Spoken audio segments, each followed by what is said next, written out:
Hello and welcome to Hank Games Without Hank. My name is John Green. I'm the manager at the Swoodilypoopers, currently sitting fifth in the N-Power Championship.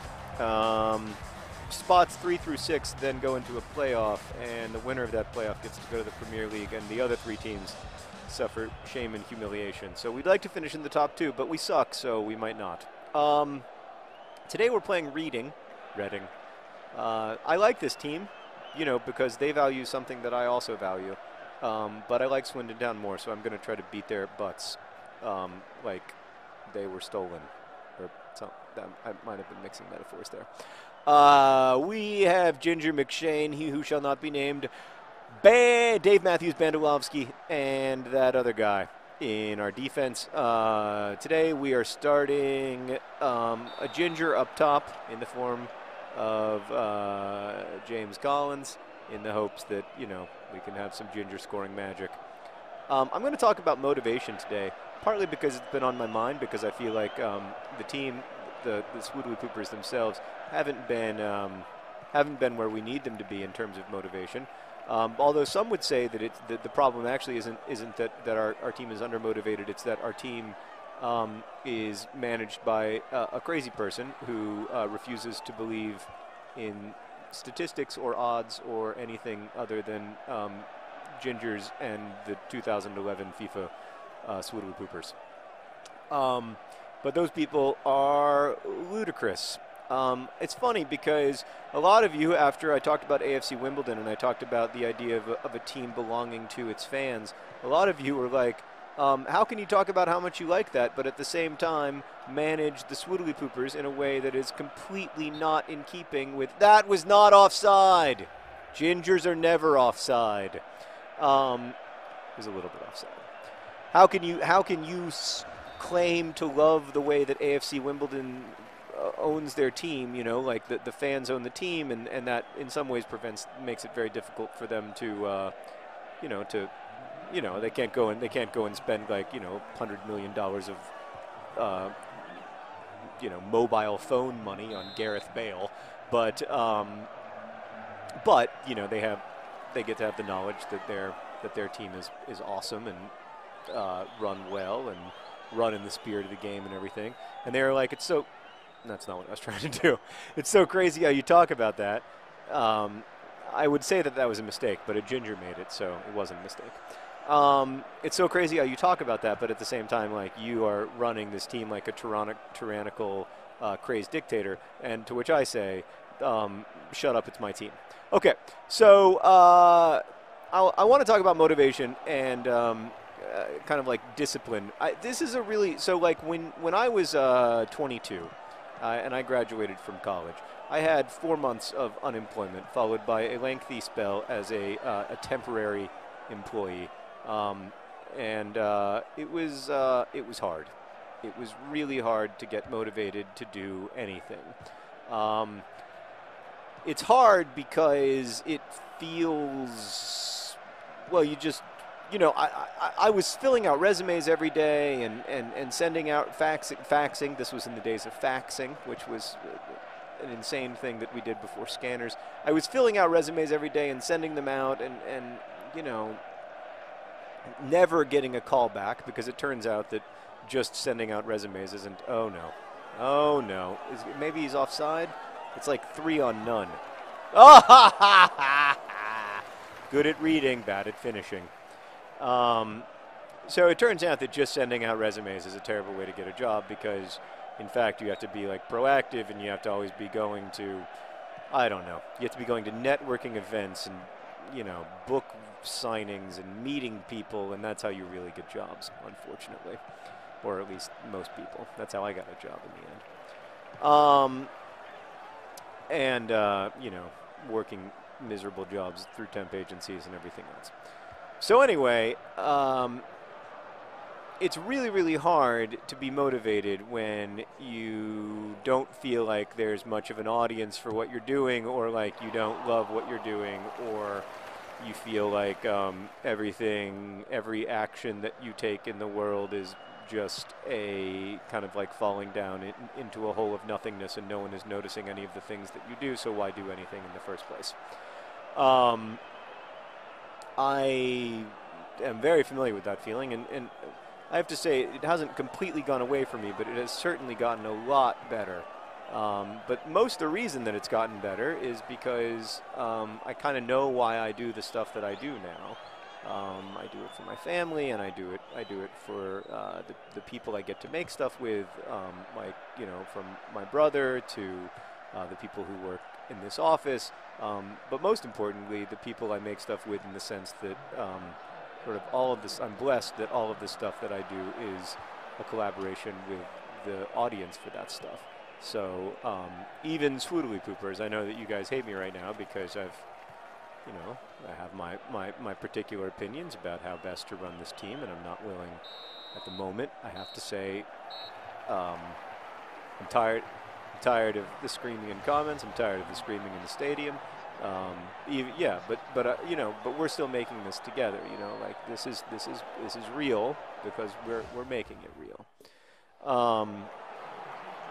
Oh, by the way, speaking of super annoying things, James Collins handed in a transfer request.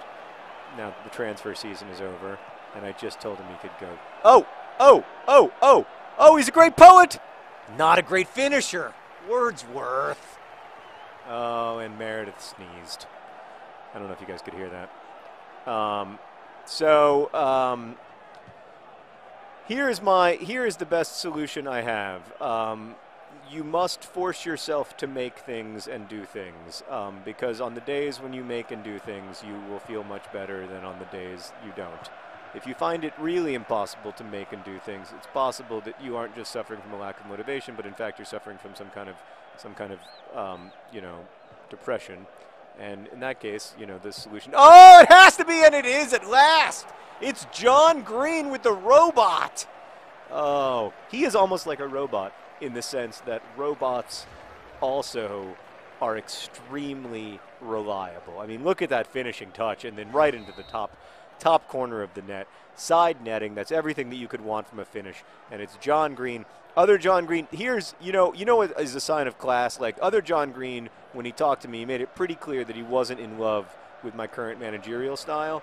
And I made it pretty clear to him that he could go, to quote an old Vlogbrothers video, he could go suck on that bone. But our locker room relationship has stayed excellent. And he continues to perform at an extremely high level. And so I appreciate him being a loyal soldier to Swindon Town, even if at the moment he and I aren't seeing eye to eye on everything.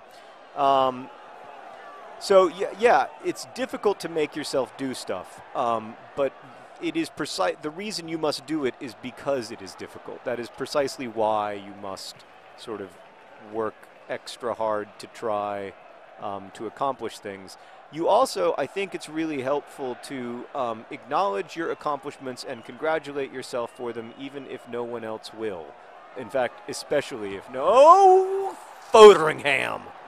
Oh, man. I would eat them on a boat. I would eat them with a goat. Green eggs and Fotheringham. What a fantastic keeper. I haven't heard a peep out of him in all of this. He just goes about his business, trying to stop shots whenever he can. One of the greatest keepers in the history of Swindon Town. Would I like to be starting Fat Lucas? Sure, but he's not in FIFA 13. Uh-oh!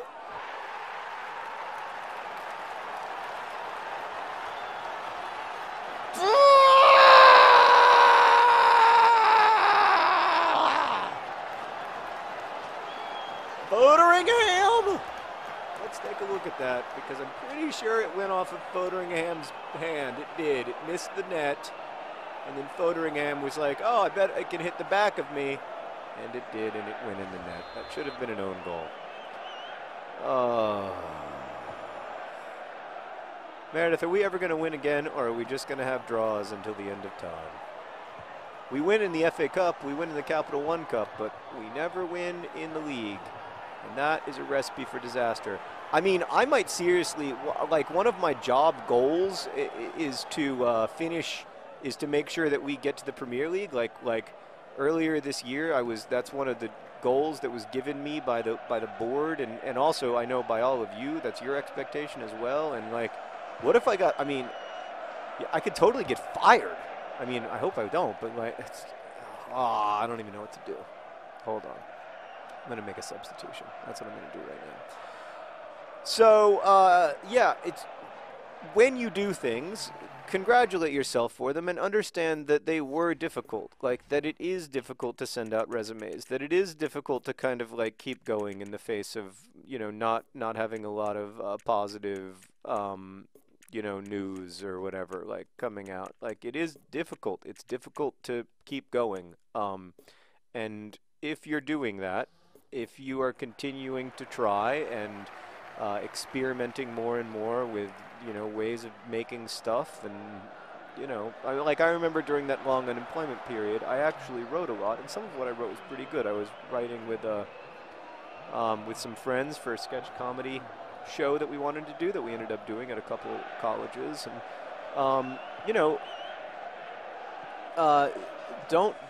Yeah, it can be very hard to not make things, but making things is important not just for the possibility that it will turn into a job or whatever, but also because it allows you to sort of keep yourself engaged in the world and remind yourself of what you love to do. Oh, Leroy Williamson loves to score! Dang it! Oh, Leroy Williamson not finishing like I'd like him to.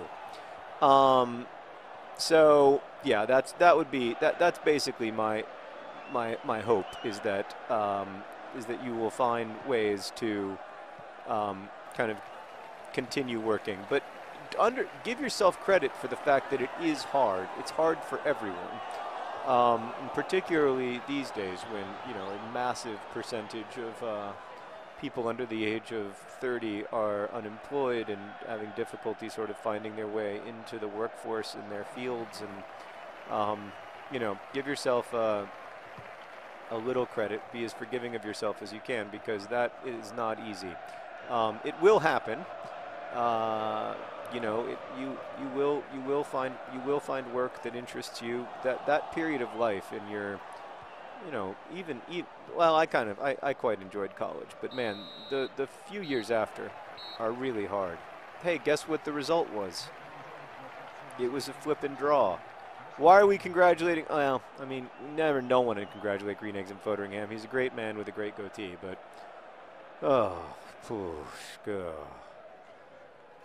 some of you are like, John, why aren't you doubting your managerial strategy? Shut up! Best wishes.